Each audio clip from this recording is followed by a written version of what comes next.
ٹھیک ہوگا؟ جزاکم اللہ خیر علی بھائی۔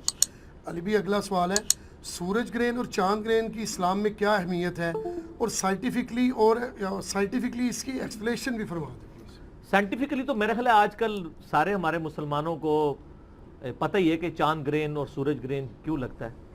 جی ویسے یہاں پہ ہندوانہ معاشرے میں بڑی عجیب و غریب باتیں بھی مشہور تھی، ایون یہ بھی مشہور ہے کہ جی وہ چاند گرہن یا سورج گرہن لگا ہو تو یعنی کوئی پریگننٹ عورت جو ہے وہ باہر نہ نکلے، یہ ہو جائے گا۔ یہ ساری مطلب اسلام کے ساتھ تو یہ توہمات میں اسلام بلیو نہیں کرتا۔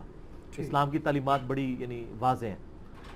باقی سائنٹیفکلی تو آپ کو یہ پتہ ہی ہے کہ جب یعنی اپنی جو آربٹس میں اورینٹیشن کے دوران جب کبھی بھی چاند جو ہے وہ سورج اور زمین کے درمیان آ جاتا ہے دن کے وقت بھی، تو ظاہر ہے کہ سورج پیچھے چھپ جاتا ہے، اس کی وجہ سے اچانک کافی بڑے لیول کا اندھیرا ہو جاتا ہے، اس کو ہم سورج کو کہتے ہیں گرہن لگنا۔ صحیح۔ یعنی سورج کے آگے چاند آ گیا تو وہ کالا ہو گیا سارے کا سارا۔ یہ تو ہو گیا سورج گرہن۔ اور چاند گرہن یہ ہوتا ہے کہ چاند اور سورج کے درمیان جب ایگزیکٹ زمین آ جاتی ہے تو آپ کو پتا ہے چاند جو ہے وہ سورج کی روشنی کی وجہ سے روشن ہے انڈائریکٹلی۔ جی تو جب چاند اور سورج کے درمیان زمین آ جاتی ہے تو پھر سورج کی روشنی چاند تک نہیں پہنچ پاتی، اس کی وجہ سے چاند ایک دم سیاہ پڑ جاتا ہے، اس کو گرہن لگ جاتا ہے۔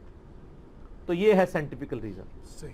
سائنٹیفکلی یعنی ہم اس کو جو بیان کرتے ہیں۔ باقی اسلام کے اندر اس کی اہمیت اس اعتبار سے ہے، اسلام اسے اللہ کی نشانیوں میں سے ایک نشانی لیتا ہے، جس طرح باقی قدرت کی بڑی نشانی ہے، آندھی کا آنا، ہواؤں کا چلنا، انڈے میں سے چوزے کا نکلنا، پرندوں کا ہواؤں میں اڑنا، مچھلیوں کا پانیوں میں تیرنا، زمین سے ایک بے قدر بیج سے اتنا بڑا درخت نکلنا، پھولوں کا اگنا، یہ جتنی اللہ کی قدرت کی نشانی ہے ان میں سے ایک یہ نشانی ہے۔ بخاری اور مسلم دونوں میں ایک حدیث موجود ہے، مشکات میں آپ کو پہلی جلد میں خسوف کا ایک چیپٹر ملے گا، خسوف کی نماز، خا سین واو فا۔ خسوف کی نماز وہ ہے جو سورج اور چاند گرہن کے وقت پڑھی جاتی ہے۔ اردو میں ویسے اس کو انہوں نے ٹرانسلیٹ کر لیا ہے کہ جی سورج گرہن کے لیے کسوف ہے اور اس کے لیے خسوف، خسوف ہی لفظ ویسے استعمال ہوتا ہے عربی میں، جو مشکات کے اندر آپ کو یہ سارا مل جائے گا چیپٹر۔ تو بخاری اور مسلم دونوں میں حدیث موجود ہے کہ جب کبھی بھی سورج گرہن یا چاند گرہن لگتا تو نبی علیہ السلام خسوف کی نماز ادا فرمایا کرتے تھے۔ اور سیدہ عائشہ کہتی ہیں کہ وہ نماز ایسی ہوتی تھی کہ جب تک گرہن ختم نہیں ہوتا تھا آپ صلی اللہ علیہ وآلہ وسلم مسلسل نماز میں مشغول رہتے تھے۔ اور یہ بھی ملتا ہے بخاری اور مسلم میں کہ اونچی آواز سے بھی کبھی آپ سے قرات کرنا ثابت ہے اور آہستہ آواز سے بھی ثابت ہے، دونوں طریقے سنت ہے۔ اور اس میں قیام سورۃ البقرہ پوری پڑھی اور اتنا ہی لمبا رکوع کیا، اور رکوع کے بعد پھر قیام میں واپس آئے، پھر پہلے قیام سے تھوڑا چھوٹا قیام کیا اور پھر دوبارہ رکوع کیا، یعنی ایک رکعت میں 2 قیام اور 2 رکوع، پھر دوسری رکعت میں بھی 2 قیام اور 2 رکوع کیے، حتیٰ کہ جب گرہن ختم ہو جاتا تو آپ علیہ السلام سلام پھیرتے تھے۔ اور صحیح مسلم میں آتا ہے کہ جس دن سورج گرہن نبی علیہ السلام کے مبارک زمانے میں لگا نا، بائی چانس اس دن نبی علیہ السلام کے بیٹے ابراہیم کی وفات ہوئی تھی، تو صحابہ نے کہنا شروع کر دیا یہ گرہن اس لیے لگا ہے کہ ابراہیم کی وفات ہوئی ہے، کیونکہ صحابہ کرام کو علم غیب تو کوئی نہیں تھا، اور بیچاروں کو سائنس کا علم بھی اتنا نہیں تھا، اس زمانے میں سائنس اتنی نہیں تھی۔ یہ میں اس لیے ساتھ بتا رہا ہوں کہ آپ جن بابوں کو کہتے ہیں کہ جی ہمارے بابے جو ہیں وہ صحابی کی جوتی کی خاک کے برابر بھی نہیں ہے، تو وہ صحابہ کا یہ سٹیٹس تھا۔ تو اب علم غیب کا جو آپ نے جھوٹا عقیدہ بابوں کے ساتھ منسوب کیا، اس کی تو کوئی بات ہی باقی نہیں رہتی ہے، ختم ہی ہو جاتی ہے۔ تو نبی علیہ السلام نے پھر صحابہ کرام سے کہا کہ اس لیے گرہن نہیں لگتا، یہ تو اللہ کی نشانیوں میں سے ایک نشانی ہے، کسی بندے کے مرنے کے اوپر گرہن نہیں لگتا۔ بہرحال جب یہ اللہ کی نشانی آئے تو تم نماز میں مشغول ہو جاؤ، صدقہ اور خیرات کرو۔ حتیٰ کہ صحیح بخاری میں آتا ہے کہ جب سورج گرہن یا چاند گرہن لگتا تو نبی علیہ السلام غلام بھی آزاد کیا کرتے تھے صدقہ خیرات کے طور پہ اللہ کی راہ میں۔ اللہ کی نشانیوں میں سے ایک نشانی آپ دیکھیں ہے تو ایک سائنٹیفکل فینومینا ہے۔ چلیں اس فینومینا کے بارے میں تو آپ کہہ سکتے ہیں کہ نبی علیہ السلام کے زمانے میں سائنس ایوالو نہیں تھی تو لوگ ڈر جاتے ہوں گے، اس لیے وہ نماز پڑھتے ہوں گے۔ کئی معاملات اسلام کا ایٹیچیوڈ ان معاملات میں بھی ایسا ہی ہوتا تھا۔ میں یہ ان لوگوں کے لیے بات کر رہا ہوں جو نبی اسلام کی شخصیت پہ ایز اے نبی ہونے کے اعتراضات کر رہے ہوتے ہیں، کہ جی تمہارے نبی جو ہیں وہ خام خواہ ایک سائنٹیفک فنامنا کے اوپر پریشان ہو جاتے تھے، اس لیے کہ نبی علیہ السلام کی نظر اسباب پہ نہیں مسبب الاسباب پہ ہوتی تھی. بے شک. اس کی میں آپ کو مثال دیتا ہوں، بخاری اور مسلم دونوں میں حدیث ہے. سیدہ عائشہ کہتی ہیں کہ جب کبھی آندھی چلتی، باقی لوگ خوشیاں مناتے کہ بارش آئے گی. ظاہر ہے یہ چیز تو سائنٹیفکلی پروف تھی نا اس زمانے میں کہ آندھی کے ساتھ بارش اور بادل آئیں گے. جی. چاند گرہن سورج گرہن تو چلے لوگوں کو نہیں پتا تھا، یہ تو ایوالو تھی نا.